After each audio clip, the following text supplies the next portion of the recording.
Assalomu alaykum aziz do'stlar, aziz obunachilar, aziz YouTube foydalanuvchilari. İnşallah Xudo xohlasa tungi boshqa obyektimizni so'qil qismlaridan bitkazdik. Görüp baho berib sizlardan do'stlar. Aziz do'stlar, yana Xudo xohlasa tungi polni bitirib bergan garajimizni şimdi so'qil xizmatlaridan gösterib berdik. Mramor toshlardan bo'ldi. Shunda uyni egasini o'zining talabına binoan shuni chiroylatib 3 qator kar uzatib faz kesik qilgan kar ushlardan qilib berdik.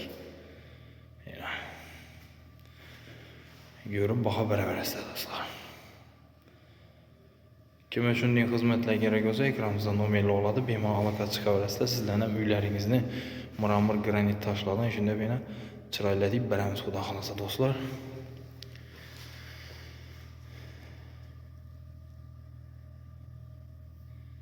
Video yoqqan bo'lsa bizga like bosib esdan chiqmasin. Kanalga yangi bo'lsanizlar obuna bo'lib qo'yinglar. Xudo xolasa sizlarga chiroyli, foydali videolarni chiqarishda davom etamiz. Sog' bo'ling, omon bo'ling do'stlar.